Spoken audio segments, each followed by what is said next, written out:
You only need 10 minutes to fully understand structs in Rust. Hey everyone, welcome back to another video, and today we are going to discuss the most crucial point that every Rust developer should know. We will learn about structs.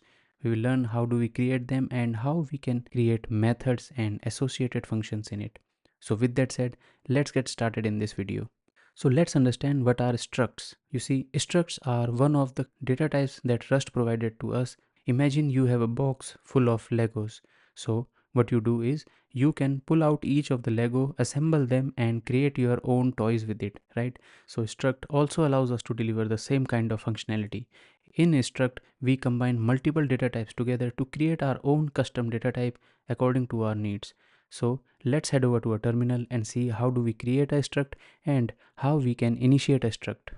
So before starting, please make sure that you have Rust installed on your system and you can open any IDE of your choice. In my case, I have opened NeoVim, and if you don't have Rust installed on your system, you can check out the link in the description below that will help you and guide you through easy installation on your local system.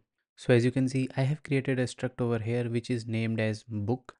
Keyword Rust has been used to declare Rust our custom own struct, and whenever we declare a struct, we have to define its associated fields with it, right? So we have defined title, author and pages, and we need to explicitly define each of the data types over here. So title would be of string type, author would be of string type, and pages would be of unsigned integer types. So unsigned is used here because we don't want our pages to be negative, right? So we'll start from 1 and 2 and all. So this is how you define structs in Rust. Now let's initiate that struct. So let's say b1 book. Now after initiating, as you can see, we need to explicitly define these fields values. So we have title that is of type string. Let's say Lord of the Rings. We have author, let's say Vipin, which I'm not, and we have pages, let's say 500. Okay, now let's put a semicolon over here. All right, so as you can see, we have defined our struct book, we have initiated our struct book, right, giving each of the associated fields a value. So you can see this is very simple to create a struct and define and initiate struct, right? So let's understand how we can create functions and associated functions for a struct. So we'll take help of a impl keyword. So this simple keyword over here will help us to create associated functions with this struct, right?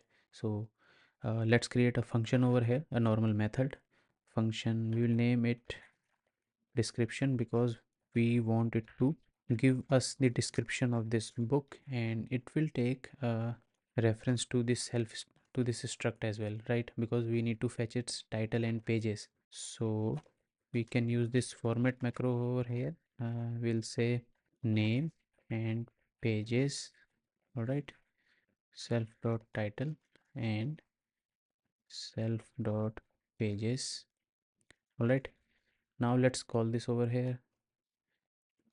So we have b1 already, so we will store the return result in this, right? b1 dot description. All right, let me just scroll it. Println function called, and we can use result over here. So as you can see here, we have created a struct book and we have implemented a method in this struct, right? So this is not an associated function, don't get confused. This is a method we have created over here. This method description will return a description about this book. Let's add author as well, and author. So let's name the value self dot author. Okay, so as you can see, this function description over here will return us the description of this struct, and to call that function that we have created, we will use this struct dot description. So as you can see, now this description method that we have created is attached to this struct that we have created. Now we can use the reference of this struct to call that function, right? So this is what implementation block do. So this impl keyword over here, it implements the other functionalities as well. So we can attach method and associated functions to it. So this comes really handy when you try to replicate a class from other programming language in Rust, right? So you can implement a class like functionality with the help of struct. So let's run our program and see how it goes. cargo run. So as you can see, our method has been called successfully and we received function called name Lord of the Ring and pages 500 and author is Vipin, which I'm not. Exit. All right. So now you would have understand how do we create methods in struct, right? We use the impl keyword and all. Now let's understand what are associated functions and how we can create associated functions and what are the benefits of associated functions. So let's understand what is the difference between function and an associated function and a method, right?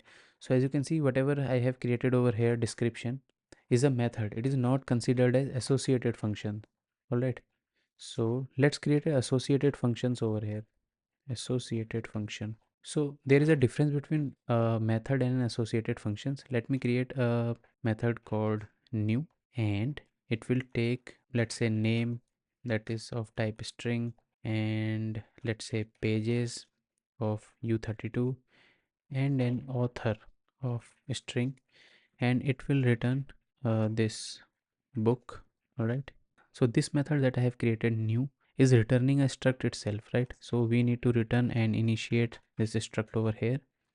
We can say title, name, and one more thing I want to show you that we can use pages over here, pages and author.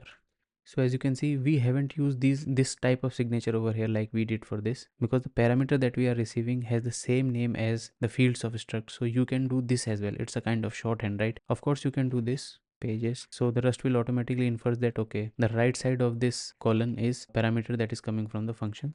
But just in order to use less code, we can do this as well, perfectly valid over here. So can you guys see the difference, like what is the difference between method and an associated function? So as you can see, method over here has taken a reference of self, but an associated function doesn't have self as a parameter in it. So that's it. This is the only difference between function, a method, and an associated functions for a struct. So first of all, we have used this impl keyword over here that will help us to implement other functionalities as well to this struct. With this impl keyword, we are able to attach method and associated function to this struct. Now this associated functions comes handy when we need to initialize the struct with the new values, right? So if you are aware of any object oriented programming language like Java, we always have a concept of constructor there, right? So whenever we declare a class, we have a constructor and that constructor is used to initialize the new class object. So as you can see, we have replicated that constructor functionality over here. We have created an struct that represents our class like book class, and with the help of impl keyword we will attach methods and associated functions to it, and we have a special associated function that we have created called new that is used to define a new object of this book, right? So earlier we have book title as Lord of the Rings, author was Vipin, which I'm not, and the pages were 500, right? Now we can have a new keyword, this associated function over here, that we can use it to like initiate an entirely different book struct over here. Let me just show you. So let me just create another variable b2 over here. So few things to note over here.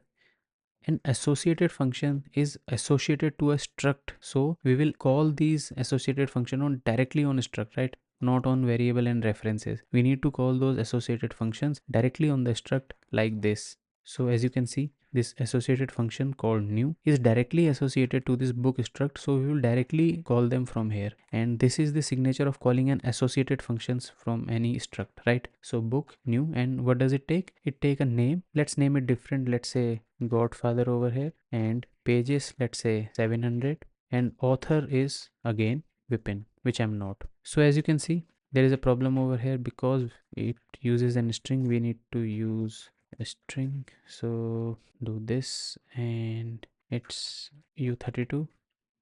All right. So here we are. We have created a new book. So if you are aware of this object oriented background, then you should have a new function there, right? A new constructor that is used to initiate new class object. The same thing we have done it over here. Let's call a new function. So we can use b2 dot description. Let's call this and see how it goes. Cargo run. All right, as you can see, earlier it was Lord of the Rings and the pages were 500 and author of course Weapon, and after we have initiated a new function that has completely changed that book struct. Now you can see the new values: Godfather 700 and Weapon. So there you go guys. We have covered everything about structs, from creating it, creating an associated functions and method to it, and we have known a fact that associated function are different from a method because in associated functions we do not pass self, and the benefit of associated function is we can create a new instance of this struct. So that's it for today's videos. In the upcoming chapter we will learn about enums, that is also one of the most important topics in Rust. Until then, keep grinding, stay happy, and see you on the next one.